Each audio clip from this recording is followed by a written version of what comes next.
Salut à toutes et à tous, j'espère que vous allez bien. Aujourd'hui on se retrouve dans une toute nouvelle vidéo vlog de powerlifter. Aujourd'hui j'ai un petit entraînement squat bench, je voulais vous le filmer. J'ai envie de reprendre les vlogs, faire des vlogs un peu plus authentiques, sans forcément beaucoup de montage, mais juste un peu poster ma vie, poster ce que je fais. Je vais reprendre ça, je reprends ce format de vidéo là. Je l'avais fait sur la dernière vidéo et ça avait l'air de vous avoir plu, donc je vais continuer comme ça. Ouais, petit aparté. Là, j'ai reçu hier des trucs que j'ai commandé de chez Forge, enfin SBD Forge, la nouvelle collection. Donc on a un compti en taille L, il est plutôt quali. Là on a le débardeur, par contre il taille assez grand, faut pas vous faire avoir, prenez limite une taille en dessous. Et là on a le singlet qui rend plutôt bien, je le mettrai pour mon SBD de demain, semaine 4. Et là, petite paire de chaussettes simples. Donc là on est le 27 décembre, je suis à mon 3e entraînement de la semaine. Demain j'ai mon SBD de semaine 4. Donc le 28 décembre, semaine prochaine j'ai mon SBD de semaine 5 où là on va commencer à envoyer des très grosses perfs avec des PR en doublé. Je vais essayer de vous vlogger tout ça, de vous le filmer un peu, de vous partager, parce que dans 2 semaines j'ai la plus grosse séance de toute ma vie, donc le 11 janvier. Je vais faire la séance normalement à SPC, IDF, donc en région parisienne, parce que je voulais pas prendre le risque de faire ça chez moi, comme on va faire des grosses barres en single. Je préférais pas prendre le risque et le faire là-haut. Donc là, je vais vous filmer rapidement une petite partie de l'échauffement. Mon squat, j'ai découvert pas mal d'exos très spécifiques qui me permettaient de me sentir vraiment bien et mieux avant mon squat. Faut savoir que j'ai augmenté mon temps d'échauffement avant le squat parce que je trouvais ça plus important. Maintenant, je fais vraiment moins de reps sur la montée de gamme, mais je priorise vraiment l'échauffement avant pour être vraiment prêt à l'effort et sans forcément me surfatiguer en faisant plein de barres. Et d'ailleurs, concernant le home gym, je risque dans pas très longtemps, quelques jours, de recommander du matériel, donc je vous ferai un unboxing quand je recevrai tout ça. Je risque de recommander peut-être une nouvelle barre, une nouvelle paire de plaques de 25. Donc ça risque d'être plutôt pas mal, je vous filmerai le déballage, la petite installation. Et puis non, ça risque d'être cool. Du coup là on se retrouve, on va squat, je vous filme l'échauffement et puis on est parti.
Là, je vous ai montré une petite partie de ce que je faisais. Là, je suis à peu près à la moitié de mon échauffement. Moi, je ne vais pas vous montrer non plus 100% de mon échauffement. Déjà, c'est pas le plus intéressant à voir, mais je tenais à faire la prévention dessus. L'échauffement est primordial. Ne négligez surtout pas l'échauffement. C'est là que toutes les blessures arrivent. Vous verrez sur des séances, vous allez vous faire des bonnes petites gênes qui vont apparaître, soit une petite blessure ou une grosse douleur. Vous allez vous rendre compte, je me suis pas forcément très bien échauffé. L'échauffement est à négliger absolument aucune séance. Si vous n'avez pas le temps de faire toute votre séance, limite retirez le renfort et faites vos mouvements comp en prenant le temps de vous échauffer et vous rattrapez les exos de renfort une autre fois. Parce que c'est beaucoup plus rentable de faire les exos de renfort une autre fois et de les rattraper que de bâcler son échauffement, faire ses mouvements comp sans être échauffé. C'est vraiment dans ces moments-là que la blessure arrive et justement c'est là où on va pousser plus lourd sur les mouvements comp et c'est là où on risque de se faire le plus de dégâts sur le corps. Donc prévention, ne négligez jamais l'échauffement, c'est le plus important et surtout n'hésitez pas, buvez de l'eau en grande quantité, abondamment. Ok, ouais, donc je vous reprends rapidement. Là, j'étais en train de faire Mon échauffement au squat, j'ai commencé ma petite montée de gamme, j'ai fait 70. Là, je vais mettre 120 kg. Et donc aujourd'hui, vu que c'est mon deuxième squat le plus lourd de la semaine, je le fais en rigor mortis. Il faut savoir que j'étais avant tout le temps en SBD. Donc j'avais 3 squats par semaine qu'en SBD. Maintenant, sur mes 3 squats, je fais le plus léger en SBD. Donc je garde quand même un squat avec ces genouillères là. Mais mes 2 autres squats, donc mon deuxième plus lourd et le squat pendant mon SBD qui est le plus lourd de la semaine, je l'ai fait en rigor mortis. C'est tout simple. On se sent plus fort dedans et on est plus fort dedans. Donc pourquoi ne pas les utiliser, sachant que tout le monde les utilise au championnat de France. Donc on se met au même niveau que les autres, on utilise les rigor mortis et on pousse. J'interviens rapidement dans la vidéo pour m'excuser pour les plans suivants. En fait là je suis en train de faire le montage et je me rends compte que en fait j'avais fait les plans en posant le téléphone sur la machine à laver, mais la machine à laver tournait de temps en temps et donc les plans, de temps en temps un peu tournés. La machine à laver faisait tourner le téléphone en même temps, donc le plan est un peu saccadé. Je suis désolé, les plans après sont un petit peu mieux et un peu plus stable, désolé.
Ok les gars, je reprends, je vais faire ma première série au squat du coup à 230 kg qui est très bien passé. Il me reste 2 autres séries comme ça.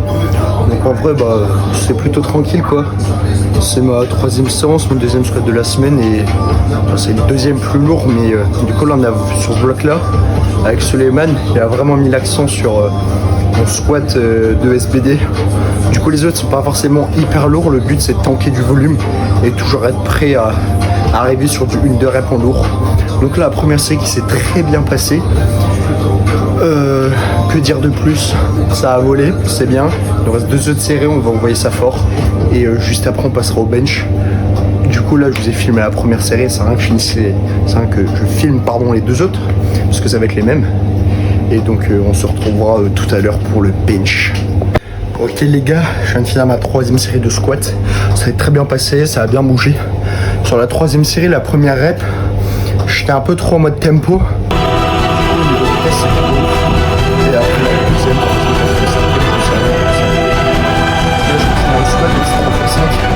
juste après on va bench. J'ai un 4x4. 137,5 et puis ça va être une bonne petite séance quoi. On va faire ça bien. Sauf que là, le problème, je dois retirer mes genouillères, c'est pas la meilleure partie.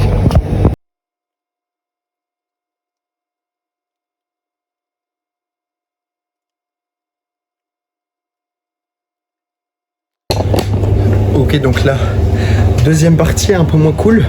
Faut décharger le top set du squat. Donc là, on est cette petite barre. Là, du coup, ça fait 70, 120, 170, 220, 200, 225.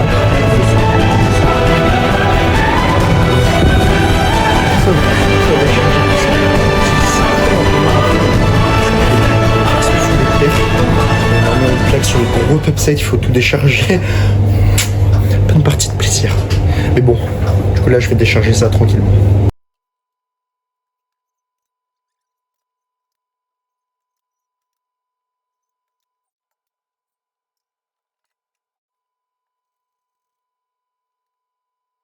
Ils peuvent se poser la question de tête. Il y a encore un peu de poussière de tout à l'heure.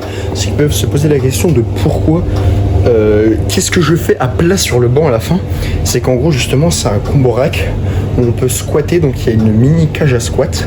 Et c'est dedans, on va rajouter un banc. Et c'est pas un banc classique, c'est un banc avec une structure où on peut spotter un peu plus haut pour venir sortir la barre. Donc c'est une structure qui se dévisse. Donc là, on a la partie banc. Et justement avec là, vous voyez les deux vis. Donc c'est toute cette structure. Et ça aussi qu'on va venir reclipper. Et à la fin je visse. Et pour que le banc justement là quand on pousse,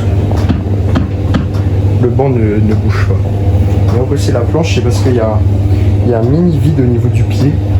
Et donc ça permet d'être beaucoup plus stable sur le rack.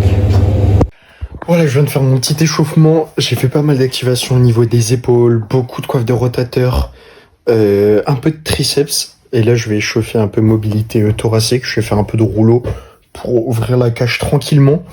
Et puis après, je vais faire une petite série d'écartés. Et on s'est parti directement pour la montée de gamme.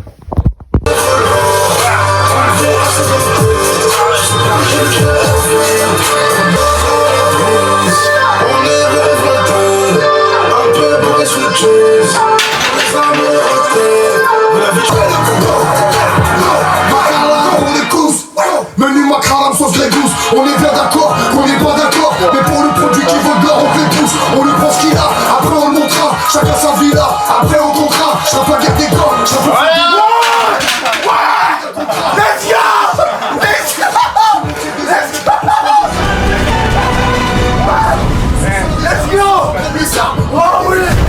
Oh oui! Let's go!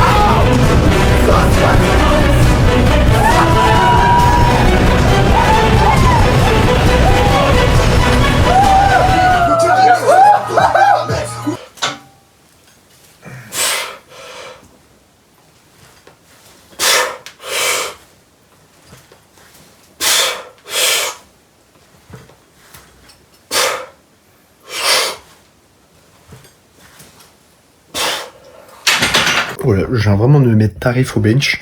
On a fait ça bien, les 4 séries, on a envoyé fort. Donc, je viens de faire un petit 4x4 à 137,5 et là on va passer sur la partie renforcement musculaire.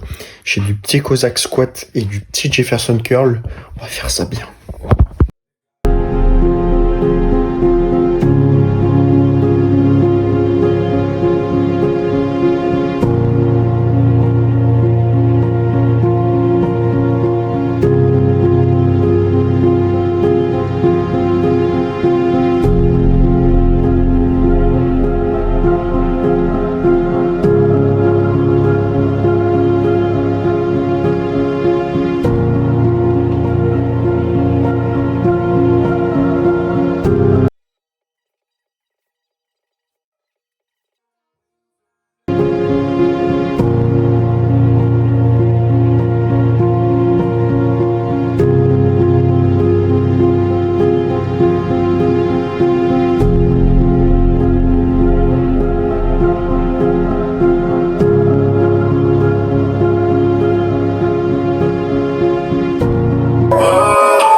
Ok, donc je vous reprends un autre moment pour faire la conclusion parce que je viens de me rendre compte en faisant le montage qu'il n'y avait pas de conclusion.